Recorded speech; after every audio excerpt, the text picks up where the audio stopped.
अध्यात्म विज्ञान कोई धर्म या संप्रदाय नहीं है, ये स्पिरिचुअल साइंस है जो कुदरत के कानून पर आधारित है। ये विज्ञान पूरे ब्रह्मांड के सभी रहस्यों को उजागर करता है और जीवन के सभी पहलुओं को समझने के लिए एक नई दृष्टि देता है। इसी को आर्ट ऑफ विजन कहते हैं, दुनिया को देखने की एक नई दृष्टि, जो अध्यात्म विज्ञानी परम पूज्य स्वामी श्री कमलेशानंद जी के निर्देशन में सनातन सत्य का अनुसंधान कर हमारे जीवन को प्रकाशित करे। जय सच्चिदानंद। સવાલ હતો કે તમે જેમ કહો છો કે રિલેટિવ ની અંદર બહુ ઊંડા ઉતરવું નહીં.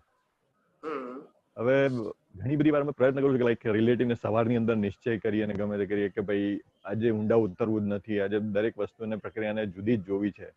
પણ તો બી જ્યારે બી કોઈ બી વિકલ્પો કે કલ્પનાઓ કે બધું ચાલુ થઈ જાય છે, એનો વે ચાલુ થઈ જાય છે, તો પછી ખબર જ નથી પડતી અને છૂટા રહેવાતું જ નથી.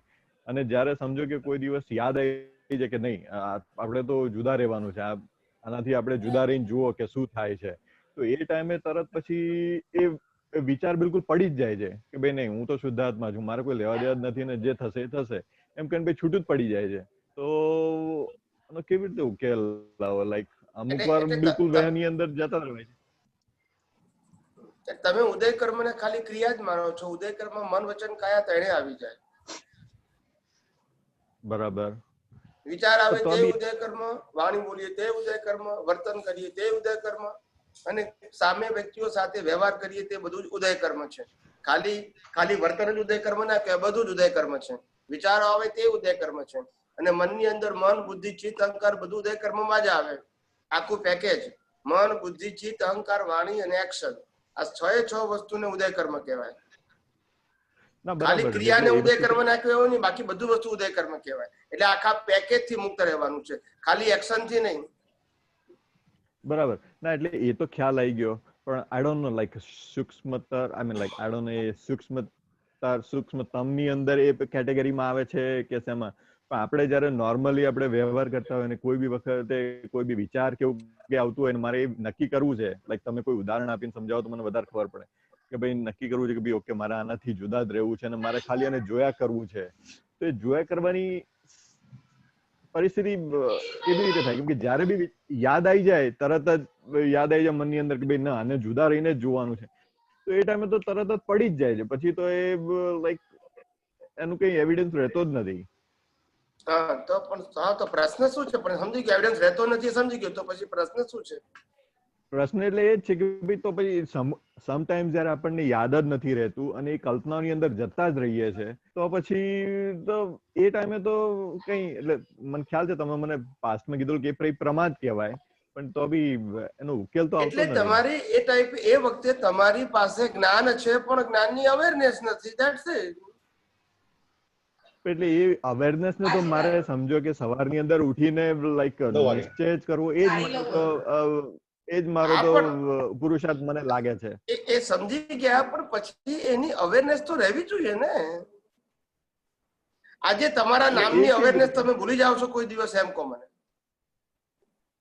એ બી વસ્તુ છે કે ભાઈ લાઈક નામની અવેરનેસ છે, પરણી ગયા તો ભાઈ કે એ હંમેશા જ યાદ રહી જાય છે, એક જ 7 ફેરાની અંદર યાદ. એવી રીતે હું શુદ્ધાત્મા છું એને અવેરનેસ કેમ રહેતી નથી? જેમ દેહની અવેરનેસ રહેશે ટેમ્પરરી છે છતાંય, તો આત્મા તો પરમેનન્ટ છે, તો એની અવેરનેસ કેમ રહેતી નથી? એટલે એ રાખવી તો બહુ, રાખવાની ઈચ્છા તો બહુ છે, તો કેવી રીતે આપણે રાખી શકીએ? કોઈ મહારાજ બોલાવીને ફેરા લઈ એટલા માટે કીધું કે એના માટે મેં પ્રયોગ આપ્યો છે, અજપા જાપ. બ્રીધિંગ ની સાથે આપણે જે બ્રીથ લઈએ છીએ ને, બ્રેથ લઈએ છીએ, એની સાથે હું શુદ્ધાત્મા છું, હું શુદ્ધાત્મા છું, હું શુદ્ધાત્મા છું, એ અંદર ચાલ્યા કરવું જોઈએ. બહાર બોલવાની જરૂર, મોઢાથી બોલવાની જરૂર નથી. So they create the awareness. બરાબર. અને જ્યારે હું શુદ્ધાત્મા બોલું ત્યારે આપણના લક્ષ્યમાં હોવું જોઈએ કે શુદ્ધાત્મા ઇક્વલ ટુ હું ચેતન છું, હું અવિનાશી છું અને તમામ પ્રકારની અનંત શક્તિઓ વાળો છું. આ લક્ષ્યમાં રહેવું જોઈએ, વિગતવાર બોલવાની જરૂર નથી. બરાબર. Okay.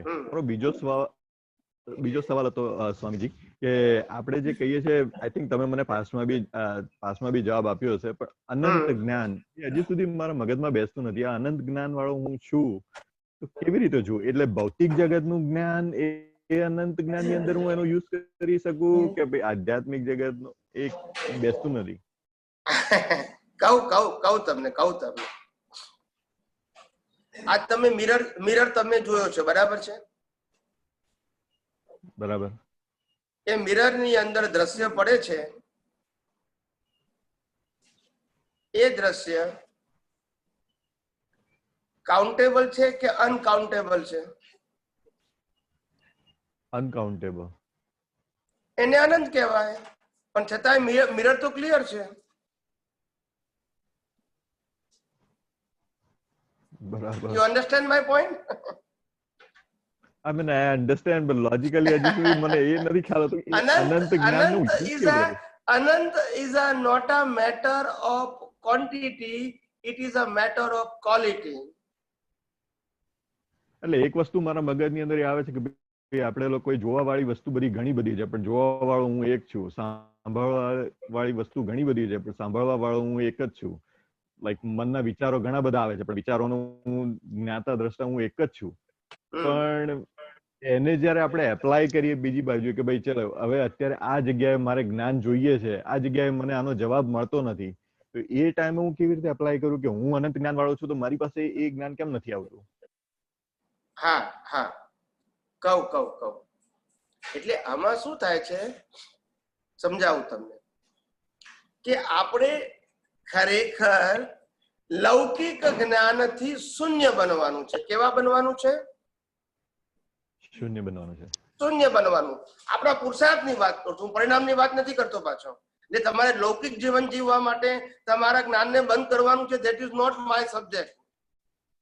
I am talking about your vision. દ્રષ્ટિમાં તમારે લૌકિક જ્ઞાનથી શૂન્ય થવાનું છે. હા, બરાબર. ખ્યાલ આવ્યો? કારણ કે તમે પૂર્ણ જ્ઞાન વાળા છો. તમારા આધારે આ લૌકિક જ્ઞાનનું અસ્તિત્વ છે. લૌકિક જ્ઞાનના કારણે તમારું અસ્તિત્વ નથી.